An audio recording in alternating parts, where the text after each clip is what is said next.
Hi, welcome back to Icon Coaching. My name's Kirk, and I'm one of the coaches here. The key is to get started. In this video, I want to talk about the myth of work-life balance. Myth? How could this be a myth? This is the thing most of us are trying to chase, right? We're trying to figure out how to balance our work and our life. But there's two very significant problems with the phrase work-life balance. Here's the first one. On one side of this equation is the word work, and on the other side is the word life. Are you telling me that you're doing work that isn't part of your life? Why does work belong on one side and life on the other? Are you doing life in a way that isn't work? You mean life is just play and work isn't life? It doesn't make any sense. These are two categories that are actually part of themselves. I would suggest you the first thing to do is to see work as part of life and life as part of work. And then maybe the idea of work-life balance shifts entirely. But here's another problem with it. Life is a huge category. This is a monstrous thing over here, and work is only one piece of your life. When we say life, we mean things like our family, our social experiences, maybe things like health and fitness, our civic responsibilities, our spiritual world. There's all kinds of things that are included in what we call life, and there's no way they're ever going to be balanced or in balance with work. There's too much on this side. How do you do it? Here's the other problem. Let me get rid of this for a second and come back to just this idea of work-life balance. On one side, we have work. On the other side, we have life. And then we use the word balance. Balance is a very specific metaphor. It's like a teeter-totter where the two sides are equal. Work-life balance. And I know everybody says, that's not what I mean. Then say what you mean, because this metaphor doesn't make any sense. There's no such thing as balance between these things. It's like trying to say that they're equal or fair. And fair's not a thing either. And anybody who's raised a 4-year-old has said that over and over and over. And yet we come into our lived experience as adults and we're still trying to keep everything in balance. I would suggest to you that balance in life really isn't a thing. Let me give you a better example of how this goes. Because in a teeter-totter metaphor, there's only two things you're trying to keep in balance. But of course, we shove everything else over here. What's actually going on is most people have a set of things in their life that they value. And it can be different things, but they have a tendency to be similar things. Things like our family, things like our careers, our health and fitness, our spirituality, all those kinds of things. And then we're told we're supposed to live a balanced life.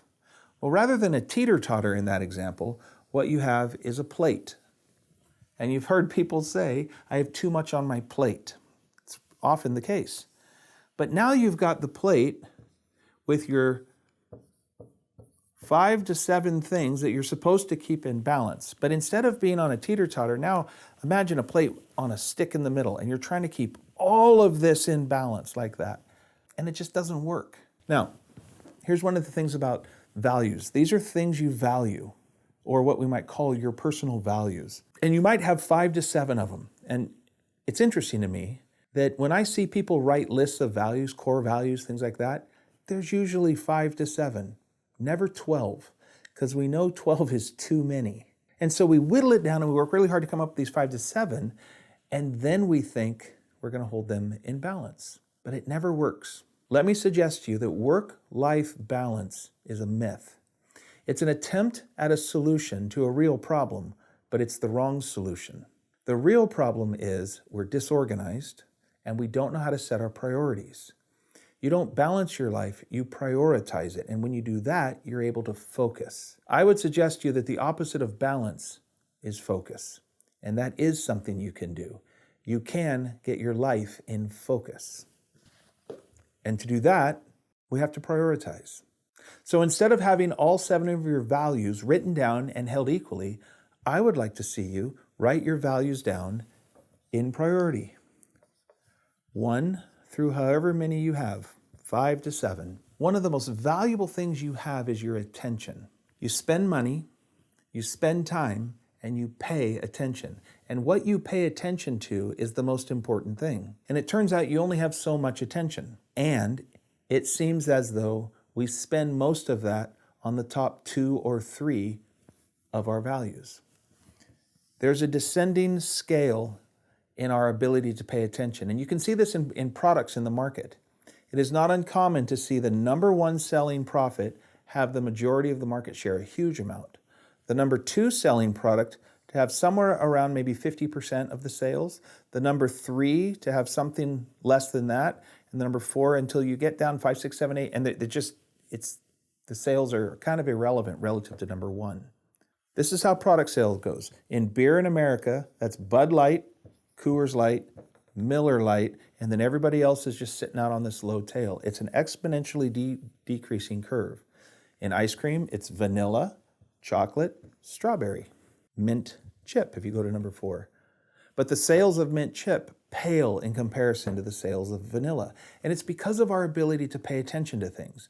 Vanilla has our attention. The same thing happens in our values. Your number 1 value is going to get most of your attention. Your number 2 is going to get a bunch more. Your number 3 might have enough left to matter, but by the time you're down to number 4, 5, 6, and 7, they're not getting anywhere near the attention. And what you pay attention to is where you spend your time and money.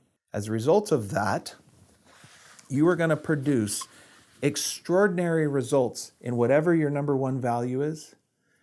You're going to produce really good results in your number 2, but they're going to fail. Fail's too strong a word. Diminish as you go down this list. You're not going to hold them equally. Now let's go back to a balanced life.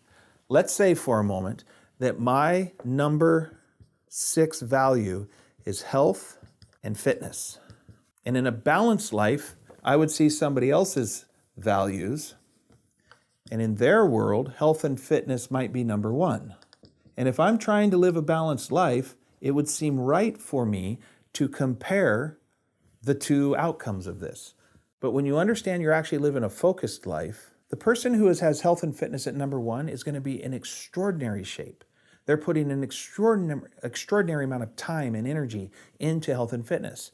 And the results you can expect from number 6 are moderate at best. And if you have number 6 value for health and fitness and you're comparing yourself to number 1, you will never measure up. And it's obvious why when you lay it out this way. However, if health and fitness is your number 1 value and you're comparing yourself to somebody else who has it at their number 1, go ahead, compare your results. If you're not producing as good a results, there might be something very important to learn here. But we make this mistake all the time and it produces shame. And the problem is, you think you can live a balanced life. And instead you need to live a focused life.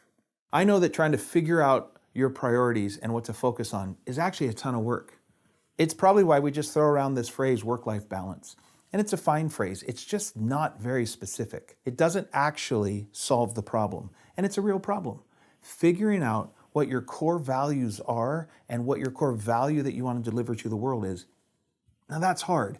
It's just hard work that's totally worth it. And it's what Icon Coaching is for. If you'd like help with this in your personal life or in your business, because it applies to both, give us a call, hit the button, or check us out at iconcoaching.com. It's what we're here for.